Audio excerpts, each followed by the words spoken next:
Good evening friends. ETA business school में आपका स्वागत करता हूं। आज आपने देखा होगा कि मार्केट क्रैश कर रही है। कल भी मार्केट ने क्रैश किया था और आज भी क्रैश कर रही है। इसका मतलब है कि मार्केट अभी नीचे की तरफ इसका ट्रेंड है और बहुत तेजी से 2 दिन मार्केट कम से कम जो ईटीएफ्स हैं, अच्छे अच्छे ईटीएफ 7 से 8% नीचे गिर गए हैं। ठीक है, जो स्ट्रॉन्ग ईटीएफ हैं वो 3% गिरे होंगे और जो ईटीएफ वॉलेटिलिटी जिनकी बहुत ज्यादा है वो 6% 7% के आसपास गिरे हैं, सिर्फ 2 दिन के अंदर गिरे हैं। तो मार्केट एकदम से क्रैश की है। इसको हम क्रैश भी कहते हैं क्योंकि करेक्शंस जब होता है तो वो धीरे धीरे करके 1% 2% 2.5% के आसपास गिरता है। लेकिन सीधे 6% ईटीएफ का गिरना, इसका मतलब है क्रैश कहते हैं इसको। इस समय इन्वेस्टर के लिए एक बहुत अच्छी अपॉर्चुनिटी होती है बाइंग करने के लिए, लेकिन इन्वेस्टर बहुत कंफ्यूज रहता है क्योंकि उसका जो पोर्टफोलियो है वो माइनस हो चुका होता है और वो डरता है या फिर वो उलझन में रहता है कि उसको क्या करना चाहिए। इस स्थिति में उसको लेना चाहिए नहीं लेना चाहिए। उसको ये भी लगता है कि उसके पास जो फंड है, वो जो फंड है वो अगर पूरा इन्वेस्ट हो गया तो उसके पास क्या बचेगा। तो ये सब चीजें उसके मन में चलती रहती हैं और वो इस सिचुएशन में वो बाय नहीं कर पाता है, यानी कि मार्केट में वो एंट्री नहीं कर पाता। वो ये देखता है कि इससे ज्यादा और नीचे गिरेगा तो फिर उसके पास फंड सारा खत्म हो जाएगा। लेकिन अक्सर क्या होता है कि 3 4 5 दिन बाद मार्केट फिर दोबारा से बाउंस बैक करती है और जब बाउंस बैक करती है तो उन लोगों को पछतावा होता है कि हमने इस जो ईटीएफ हैं, अच्छे ईटीएफ हैं जो फंडामेंटली बहुत अच्छे हैं, उन ईटीएफ्स में हमने क्यों इन्वेस्टमेंट नहीं किया। तो फ्रेंड्स, यहाँ पर एक इंपॉर्टेंट चीज है रिस्क मैनेजमेंट। देखिए, जो लोग रिस्क मैनेजमेंट का इस्तेमाल करते हैं, आड़ा तिरछा नहीं लगाते हैं, तो वो लोग हमेशा ईटीएफ के अंदर प्रॉफिट में रहेंगे। ये वाली जो सिचुएशन है ये हमारी ईटीएफ आईटी 20 के अंदर भी ये सिचुएशन हमारे साथ आई थी और उस समय हमारे मन में भी यही चीजें चल रही थी कि हम इसको बाय करें नहीं करें। जब हम उसको बाय करते थे तभी वो और नीचे चला जाता था। हमारा फंड लगता चला गया और उसकी जो क्वांटिटी है वो 19,000 के आसपास इसकी क्वांटिटी हो गई आईटीबीज की। उसके बाद हमने उसको स्टॉप कर दिया। हमने कहा कि अगर ये और नीचे गिरेगा तो फिर हम उसके बाद फिर इसको देखेंगे, अभी इसको फिलहाल हम होल्ड कर देते हैं। उसके बाद क्या हुआ है कि एकदम से बाउंस बैक हुआ। बाउंस बैक होने के बाद जहां पर हमारा एवरेज 35 रुपए का था, तो वही 35 रुपए के एवरेज के बाद वो 36 रुपए पे आ गया, यानी 1 रुपए, यानी 19,000 के आसपास हमें प्रॉफिट देने लगा। उसके बाद वो 2 रुपए और ऊपर आया तो हमने उसको निकाल दिया। ठीक है, हमने हमें लगा कि ये 3 रुपए इसने हमें दे दिया है ओवरऑल, तो हमें ज्यादा अब रिस्क नहीं लेना चाहिए। तो उसके बाद वो फिर 2 रुपए और ऊपर गया था, यानी 5 रुपए का हमें प्रॉफिट हो सकता था उसके अंदर। लेकिन हमने सिर्फ बिना लालच किए हमने 3 रुपए लिए और उसके बाद हम चले गए, एग्जिट कर दिया हमने उसको प्रॉफिट के साथ। तो उसमें हमारा कम से कम 55 के आसपास हमें प्रॉफिट हुआ था। हमारी क्वांटिटी ज्यादा लग गई थी। ठीक है, तो कभी कभी क्या होता है कि हम लोग बहुत कंफ्यूज हो जाते हैं कि हमें कौन सा ईटीएफ में इन्वेस्टमेंट करना चाहिए जब मार्केट क्रैश कर रही हो। देखो फ्रेंड्स, ऐसा है कि जब मार्केट क्रैश करती है तो ये पुराने जो ईटीएफ है उनका एक्सपीरियंस को आप देखिए कि कौन से ऐसे ईटीएफ हैं जिन्होंने बाउंस बैक किया है। ठीक है, चुनिंदा ईटीएफ हैं जिन्होंने बाउंस बैक किया है। अक्सर आप लेते भी रहते होंगे उन ईटीएफ्स को जिन्होंने बाउंस बैक किया है। आइए चलते हैं हम पोर्टफोलियो में कि कौन से ऐसे ईटीएफ हैं जो बाउंस बैक कर सकते हैं इस सिचुएशन में और हमें उसमें क्या इन्वेस्टमेंट करना चाहिए या नहीं करना चाहिए। हमें कौन कौन से रिस्क मैनेजमेंट प्रिंसिपल्स को फॉलो करना चाहिए। फ्रेंड्स, मैं यहाँ पर एक चीज और कहना चाहता हूँ आपको कि आप लोग ईटीएफ लर्निंग की बहुत सारे लोगों की वीडियोस आप देखते होंगे। रिस्क मैनेजमेंट के ऊपर जो बेस्ट वीडियोस आपको मिलेगी, महेश चंद्र कौशिक जो ईटीएफ गुरु हैं, मैंने उनकी बहुत सारी वीडियोस देखी हैं। तो जो रिस्क मैनेजमेंट के जो एक बहुत ही अच्छा प्रिंसिपल्स, उन्होंने एक सिस्टमैटिक प्रिंसिपल्स आपको एक पब्लिकली उन्होंने यूट्यूब के अंदर रिलीज किया है। आप उन वीडियोस को भी आप देख सकते हैं। ईटीएफ की वीडियोस, उनकी वीडियोस आप देख सकते हैं कि रिस्क को किस तरीके से मैनेज करना है और किस तरीके से हमें अपने फंड को डिवाइड करना है, कितने परसेंटेज वो गिरने के बाद हमें उसको लेना है। तो फ्रेंड्स, आप इस तरीके से उनकी वीडियोस को देखकर और अपने रिस्क मैनेजमेंट जो प्रिंसिपल्स हैं, अपने रिस्क मैनेजमेंट जो डिसिप्लिन है, रिस्क मैनेजमेंट के जो डिसिप्लिन है, आप उसको फॉलो कर सकते हैं। ठीक है फ्रेंड्स। देखो, ईटीएफ के ऊपर बहुत सारी वीडियोस हैं, लेकिन जो चुनिंदा ईटीएफ गुरु है, आप उनकी वीडियोस को आप देख सकते हैं और रिस्क मैनेजमेंट के आप प्रिंसिपल्स को फॉलो कर सकते हैं। देखो, शेयर मार्केट के अंदर शेयर मार्केट के अंदर हमेशा रिस्क बना रहता है। हमें उस रिस्क को किस तरीके से मैनेज करना है, वही आदमी इसके अंदर जीतता है। ये हमेशा आप ध्यान रखिए कि पैसा उसका बनता है जो रिस्क को मैनेज करके चलता है। ठीक है। जो जिन जिन लोगों ने रिस्क को मैनेज किया है, उन लोगों का पैसा बना है और बहुत ही अच्छा पैसा बना है और लॉन्ग टर्म में बहुत बढ़िया पैसा बना है। तो यहां पर जब मार्केट क्रैश कर रही होती है, तो हमें ट्रेडर की जगह पे हमें एज ए इन्वेस्टर बनना है अभी। ठीक है। हमें इन्वेस्टर वाली जो थिंकिंग है उसको हमें फॉलो करना है। फ्रेंड्स, मैं अपने पोर्टफोलियो में चलता हूं, फिर आपको दिखाता हूं मैं। देखिए फ्रेंड्स, ये मेरा पोर्टफोलियो है और ये ट्रेडिंग का पोर्टफोलियो है। मैंने इसको अभी ट्रेडिंग के पोर्टफोलियो की जगह अभी अब मैंने इसको क्या किया है, इन्वेस्टमेंट पोर्टफोलियो अभी बना दिया है कुछ समय के लिए, शॉर्ट टर्म के लिए। ठीक है। अगर मुझे इसको लॉन्ग टर्म में भी ले जाना होगा तो मुझे कोई दिक्कत नहीं है, लेकिन मैं लॉन्ग टर्म में इसको नहीं ले जा पाऊंगा, क्योंकि मुझे पता है कि जितना मैंने गोल सेट किया हुआ है प्रॉफिट का, उतना मुझे आराम से मिल जाएगा। ठीक है। वहां पर मुझे इतना आराम से मिल जाता है। और ये जो मार्केट क्रैश किया ना, इससे भी बहुत भयंकर क्रैश किए हैं जिनको हमने देखा है मार्केट को गिरते हुए। जो नए ईटीएफ इन्वेस्टर्स हैं, शायद वो डर जाते हैं क्यों इस तरीके की मार्केट को देखते हुए, क्योंकि मार्केट जब गिरती है तो कम से कम ईटीएफ भी 7-7 8-8% नीचे गिर जाते हैं और वहां पर बड़ी सिचुएशन खराब हो जाती है, पैथेटिक सिचुएशन हो जाती है यदि वो बड़ी क्वांटिटी में अगर वो अपना फंड लगाना स्टार्ट करते हैं। तो फ्रेंड्स, यहाँ पर डिसिप्लिन को फॉलो करने की जरूरत है। जैसे मैंने आपको कहा है कि रिस्क मैनेजमेंट को फॉलो करने की जरूरत है, तो हम रिस्क मैनेजमेंट को फॉलो करते हैं। देखिए, हमने जो भी क्वांटिटी ली है, अब मैं बैंक बीस की बात करता हूं। बैंक बीस में हमारी जो क्वांटिटी है 190 प्लस 80 क्वांटिटी है। यानी कि अगर हम इसको कैलकुलेट अगर करते हैं तो 190 प्लस 80 यानी 270 क्वांटिटी हमारे पास हो गई है इसकी। ठीक है। इसमें 526 का हमारा एवरेज आ रहा है, 510 पे ये आ गया। अब फ्रेंड्स, हमने क्या किया है, जीटीडी ऑर्डर, अब हम चलते हैं बैंक बीस का। देखो, बैंक बीस में अगर किसी ने लगा रखा है ना, ईटीएफ में लगा रखा है ना, तो इसका मतलब है कि he is lucky to get the good profit in future. उसको बहुत जल्दी इसमें प्रॉफिट मिलेगा। क्यों? क्योंकि ये बहुत ही टॉप क्लास का ईटीएफ है और इसके अंदर कोई दिक्कत नहीं है, ऐसे लिक्विडिटी की कोई ऐसे दिक्कत नहीं है इसके अंदर, और ये हमेशा आपको प्रॉफिट ही देगा। तो ये अभी क्रैश कर गया है, हो सकता है इसके बाद थोड़ा बहुत करेक्शन कर जाए ये, और हो सकता है ये 500 पे आ जाए, यानी 10 पॉइंट नीचे है तो 500 पे भी आ सकता है।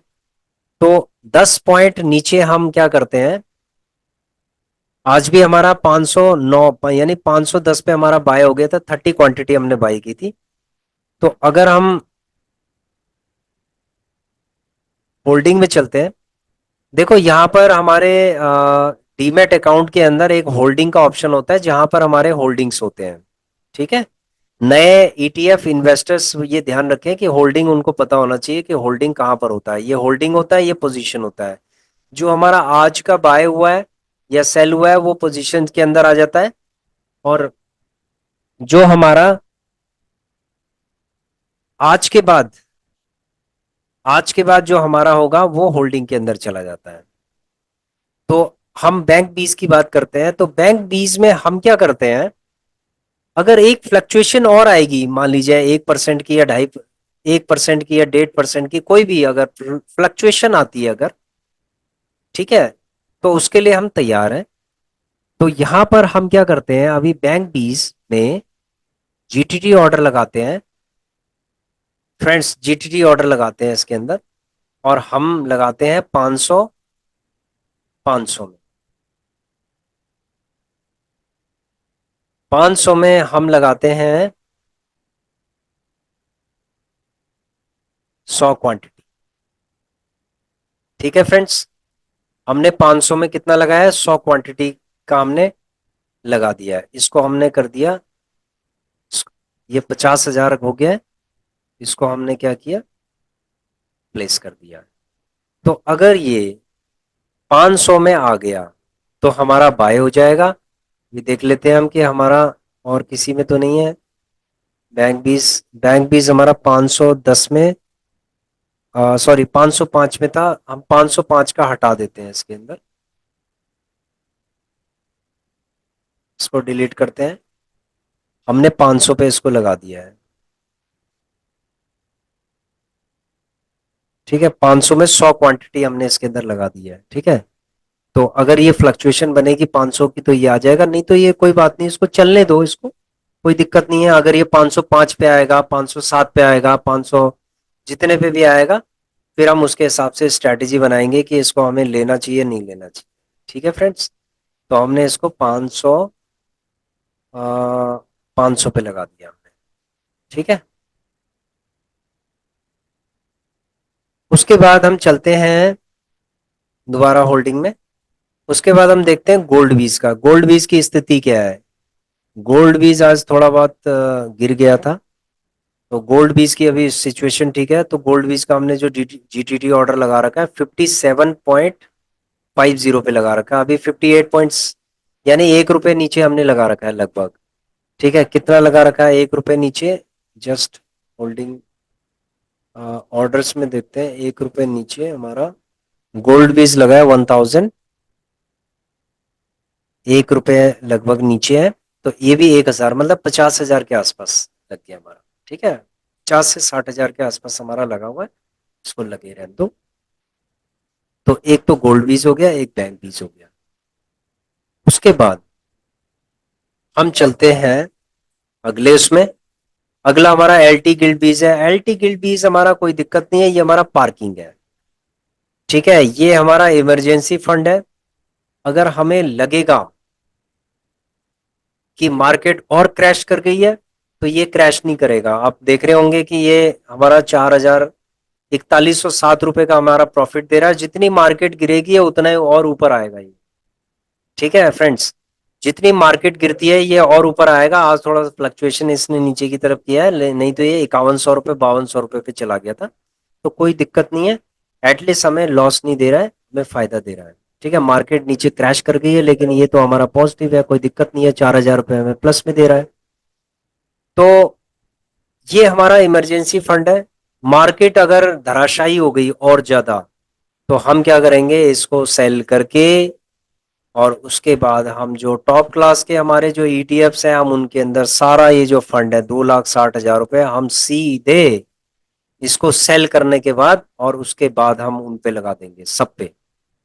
ठीक है, टोटल पे लगा देंगे, उसके बाद फिर हम 1 महीना या 15 दिन हम इसको होल्ड कर देंगे, क्योंकि हमने टोटल फंड लगा देना है इसके अंदर। अगर 2 दिन और मार्केट क्रैश करेगी फ्रेंड, तो मैं ये जो 2,60,000 रुपए है, ये सारा मैं उन पे लगा दूंगा जो मैंने ऑलरेडी बाय किए हुए। ठीक है, मैं बैंक बीज पे लगा दूंगा, मैं गोल्ड बीज पे लगा दूंगा अगर ये नीचे गिरेगा, मैं पीएसयू बैंक बीज में लगा दूंगा, मैं मॉन 100 के अंदर लगा दूंगा। तो मैं इनके अंदर लगा दूंगा। हो सकता है कि किसी और की जरूरत पड़ेगी तो मैं उस पर भी लगा सकता हूँ, लेकिन मेरी प्रायोरिटी अभी फिलहाल क्या है, ये 1, 2, 3 और 4, ये सिर्फ 4 ईटीएफ है और कोई नहीं है। ठीक है, क्योंकि अभी क्या है, अभी अगर मैं दूसरे पे लगाऊंगा तो मेरा जो फंड है ना वो क्या होगा कि मुझे बहुत सारा होल्ड करना पड़ेगा। मान लीजिए वो भी और नीचे गिर गया तो उसके बाद फिर क्या है, वो बाउंस बैक जब करेगा तो वो सेम उसी पोजीशन पे आएगा। और ये जब बाउंस बैक करेंगे तो मुझे कम से कम 3-3 4-4 हजार रुपए का प्रॉफिट देंगे सब। ये जो -4 हजार रुपए है, ये +4 हजार का प्रॉफिट दे सकता है मुझे। ठीक है, ये जो 5 हजार रुपए माइनस दिखा रहा है, ये 2,500-3 हजार का मुझे प्रॉफिट करके देगा। तो आप ये लगा लीजिए, गोल्ड बीस के अंदर अगर मुझे 2 हजार का प्रॉफिट होगा, मैं एग्जिट कर जाऊंगा। इसमें मुझे 4 हजार का प्रॉफिट होगा, मैं ले लूंगा। मॉन 100 में मुझे 3 हजार का प्रॉफिट होगा, मैं ले लूंगा। पीएसयू बैंक भी इसके अंदर मुझे 3 हजार का प्रॉफिट होगा, मैं ले लूंगा। तो 3 और 3 6, 6 के बाद ये हो गया 4 10, 10 2 12, 12 और 2 हजार इससे। तो मतलब 14,000 के आसपास मेरी, 10,000 मेरी एक्सपेक्टेशन है। ठीक है, 10,000 मेरी एक्सपेक्टेशन है। अगर मुझे 14 हजार रुपये मिल जाएंगे, बहुत अच्छी बात है। 12 मिल जाएंगे, अच्छी बात है, कोई दिक्कत नहीं है। हम यहाँ पर रिस्क को मैनेज करना सीख रहे हैं। ठीक है, अभी हमने बहुत हमने सारा फंड हमने टॉप में नहीं लगाया। देखिए, सिर्फ 1% के आसपास अभी हमारा सिर्फ फंड है ये। जबकि 3-3 4-4% हो सकता है कि आप लोगों में से जिसने ऊपर लगाया होगा, हो सकता है उसका 3% माइनस दिखा रहा होगा। लेकिन हमारा सिर्फ यहाँ पर -1% के आसपास दिखा रहा है। ठीक है, तो जब मार्केट क्रैश करती है तो 1% 2% ये गिर जाता है, कोई दिक्कत, बहुत बड़ी बात नहीं है। इसकी जगह पे हमारा सिर्फ 7 हजार के आसपास माइनस दिखा रहा है। देखो फ्रेंड्स, ऐसा है कि हमने 10 लाख में हमने 35 हजार भी माइनस होते हुए देखा है। ठीक है, इसलिए 7,500 रुपये हमारे लिए कोई बड़ी बात नहीं है नेगेटिव होना। क्योंकि 32 हजार भी हमारा माइनस हुआ था, -27 हजार भी माइनस हुआ था हमारा। से कोई दिक्कत नहीं है, जब 27 हजार रुपये माइनस हुआ था तो हमारा 27 हजार रुपये ही कवर हो गया। ठीक है, हमारा 12 हजार रुपये कवर हुआ, हमारा 15 हजार रुपये हुआ। तो ये सारी चीजें कवर होने के बाद हमें प्रॉफिट जो भी होगा हम ले लेंगे। ठीक है, अपने गोल के हिसाब से। तो अब चलते हैं मॉन 100। देखो, मॉन 100 अभी एक प्रॉब्लम चल रही है मॉन 100 के अंदर। ये इंटरनेशनल लेवल का ईटीएफ है। इसके अंदर जो बाहर जो विदेशी बाजार है, यानी इंटरनेशनल मार्केट है, उसके ऊपर ये टोटल डिपेंडेंट है। मैक्सिमम जो कंपनियां हैं वो सारी इंटरनेशनल है। इंटरनेशनल मार्केट क्रैश कर रही है, तो ये भी इसीलिए क्रैश करेगा। तो इसलिए संभल कर इसमें इन्वेस्टमेंट करना। मॉन 100 के अंदर एकदम से आप जो है इसके अंदर लगा मत देना कि पूरा फंड इसके अंदर लगा दिया। फ्रेंड्स, हमने अभी क्या किया है, आप देखेंगे 146 पे अभी ये चल रहा है। और सिर्फ हमारी 1 लाख की इन्वेस्टमेंट है इसके अंदर, 1 लाख के आसपास इन्वेस्टमेंट है। हमने ज्यादा इसमें इन्वेस्टमेंट नहीं किया, और हम इसके अंदर बहुत ज्यादा इन्वेस्टमेंट अभी नहीं करेंगे। हमने इसके अंदर क्या करना है, सबसे पहले हम जीटीटी ऑर्डर देखते हैं। हमने 100 क्वांटिटी लगा रखी है 140 पे। ठीक है, 140 पे 100 क्वांटिटी लगा रखी है। तो हम ये सोचते हैं कि 140 पे 100 क्वांटिटी की जगह पे, यानी कि 14,000 के आसपास है, तो इसको हम मॉडिफाई कर लेते हैं, एडिट कर लेते हैं। 100 की जगह पे हम 250 क्वांटिटी लगाते हैं 140। ठीक है, अब ये 140 पे अगर आ गया, 140 पे अगर ये आ गया, यानी कि 6 रुपए और अगर इसने नीचे गिर गया, तो 250 क्वांटिटी और बाय हो जाएगी और हमारी एवरेजिंग हो जाएगी। कोई दिक्कत नहीं है। 250 क्वांटिटी, यानी कि अगर मैं आपको बताऊं तो 250 इंटू 140। ठीक है, सॉरी, 250 इंटू 140, 35 हजार के आसपास इन्वेस्टमेंट है, कोई ज्यादा इन्वेस्टमेंट नहीं है, कोई दिक्कत नहीं है। 250 क्वांटिटी रहने दो, उससे और नीचे गिरेगा तो हम फिर 250 5 रुपए और नीचे लगाएंगे, तो हम 5-5 रुपए करके इसमें नीचे लगाएंगे। तो मॉन 100 के अंदर हमारी स्ट्रैटेजी बन गई है, बैंक 20 के अंदर स्ट्रैटेजी बन गई है, गोल्ड 20 के अंदर हमारी स्ट्रैटेजी बन गई है। उसके बाद अब अगला आता है हमारा पीएसयू बैंक 20। पीएसयू बैंक 20 के अंदर अभी हमारी 1700 क्वांटिटी हमारी लग चुकी है इसके अंदर फ्रेंड्स, 1700 क्वांटिटी। ठीक है, इसके लिए हमें चार्ट देखना पड़ेगा। अभी हम चार्ट देख लेते हैं पीएसयू बैंक 20 के लिए। चार्ट के हिसाब से 75, देखिए फ्रेंड्स, यहाँ पर सपोर्ट बना है, बहुत अच्छा सपोर्ट है इधर, यानी कि हमें 75, 76 रुपए से 74 पे हम लगा सकते हैं इसको, हो सकता है 72 पे आ जाए, लेकिन हम 74 पे लगा लेते हैं इसका जीटीटी ऑर्डर। तो 74 पे हम लगाते हैं जीटीटी ऑर्डर, 74 पे 500 क्वांटिटी, 750 क्वांटिटी।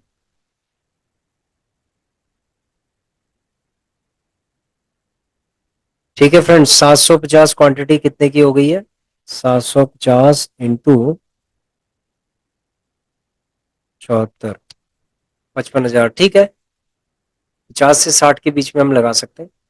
तो 74 क्वांटिटी हो गई है, सॉरी 750 क्वांटिटी हो गई 74 रुपए में, तो भी इसको भी प्लेस कर देते हैं।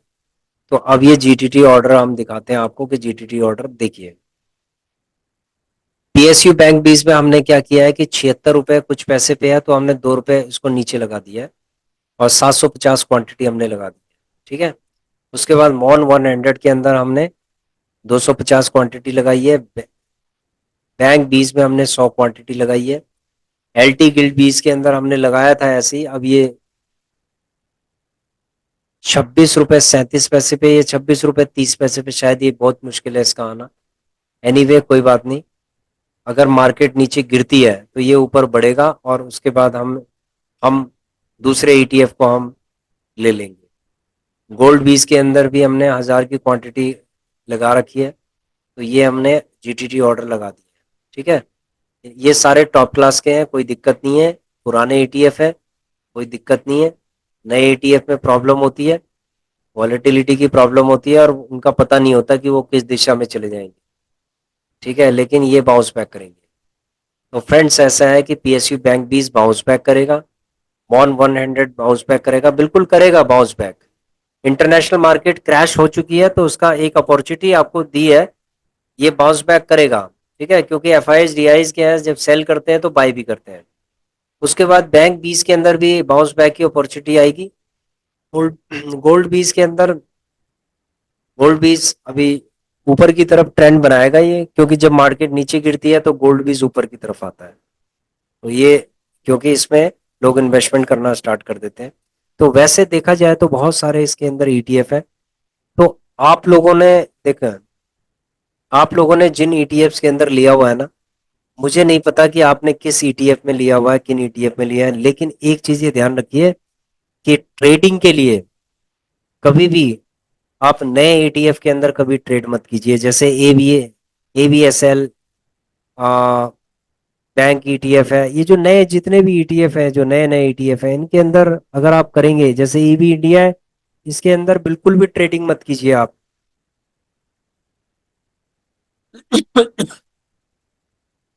मॉन Q50 है, उसके अंदर बिल्कुल मत कीजिए ट्रेडिंग, वो आपके पैसे को कहाँ ले जाएगा कुछ पता नहीं है, आपके फंड को कहाँ ले जाएगा कोई पता नहीं है। ठीक है फ्रेंड्स, तो सिल्वर 20 के अंदर अगर आपने ऑलरेडी लिया है तो आप इसके अंदर ले सकते हैं, आप इसके अंदर कर सकते हैं, थोड़ा थोड़ा करके ले सकते हैं। आईटी 20 के अंदर आप कर सकते हैं, पीएसयू बैंक 20 के अंदर आप कर सकते हैं, A B S L PSC के अंदर नहीं करना है आपको। ठीक है, देखो ऐसा है कि आप खुद अपनी एनालिसिस कीजिए, लेकिन ये हमारा एक ट्रेनिंग का प्रोग्राम है, तो इसलिए अपने एक्सपीरियंस के अकॉर्डिंग हम लोग बता रहे हैं कि जो नए ईटीएफ हैं वो हमें ट्रेडिंग के लिए बिल्कुल नहीं लेने चाहिए, क्योंकि ये ट्रेडिंग कम इन्वेस्टमेंट है। इसमें क्या होता है कि ट्रेडिंग, देखो इन्वेस्टमेंट करना आसान होता है कि हमने ले लिए छोड़ दिए, लेकिन ट्रेडिंग करना आसान नहीं है। इसके अंदर हमें पूरा रिस्क मैनेजमेंट के प्रिंसिपल्स को फॉलो करना पड़ता है, क्योंकि हमें पता है कि हमने अपना एक गोल सेट किया हुआ है प्रॉफिट के लिए, वो प्रॉफिट हमें निकालना ही है। ठीक है, we have a mandate to get profit from these ETFs. इसीलिए हमें एक रिस्क मैनेजमेंट को पूरा फॉलो करना होता है इसके अंदर, ट्रेडिंग के अंदर, क्योंकि जल्दी जल्दी हमें शॉर्ट शॉर्ट टर्म प्रॉफिट चाहिए हमें। ठीक है, 15 दिन में, 20 दिन में, 1 महीने के अंदर। लेकिन लॉन्ग टर्म वाला क्या होता है, 6 महीने तक भी अगर पड़ा रहेगा तो कोई दिक्कत नहीं है हमें। ठीक है फ्रेंड्स। कुछ लोग सीपीएससी के अंदर कर रहे होंगे, तो CPSC is also very good. ठीक है, इंफ्रा बीज ऑल्सो गुड। हैंसैंग बीज में दिक्कत है, क्योंकि हैंसैंग बीज इंटरनेशनल है। इंटरनेशनल ईटीएफ के अंदर आप मॉन 100 के अलावा हैंसैंग बीज और जो मॉन Q50 है, ये दोनों के दोनों जो है ना काफी ज्यादा रिस्की हैं। क्योंकि ये नीचे चले जाएंगे, फिर एक एक साल, 6 6 महीना ये नीचे रहेंगे, और फिर मुश्किल आ जाएगी आप लोगों को। उसके बाद है ICICI B22, ये भी अच्छा है। अगर आपने इसके अंदर थोड़ी बहुत इन्वेस्टमेंट की तो आप इनके अंदर आप इन्वेस्टमेंट कर सकते हैं। ठीक है फ्रेंड्स, लाइक कंज्यूम बीज है, ये भी अच्छा है। कंज्यूम बीज है। टाटा सिल्वर के अंदर भी आप कर सकते हैं। टाटा सिल्वर, अगर ऐसा कुछ अगर आपने वो किया हुआ है तो इसके अंदर भी आप कर सकते हैं। इसमें वॉलेटिलिटी वगैरह है, और ये बाउंस बैक भी कर सकता है। ठीक है फ्रेंड्स। तो हमने आपको अपना पोर्टफोलियो बताया है, और जीटीडी ऑर्डर हमने दिखाया कि किस तरीके से जीटीडी ऑर्डर लगाए जाते हैं। और उसके बाद हमारी जो होल्डिंग है उस पर हमने देखा कि -1% के आसपास ये माइनस हो गया। यानी मार्केट क्रैश कर गई है 1%। तो हो सकता है ये 2% आपको दिखे, 14,000 भी दिख सकता है माइनस में।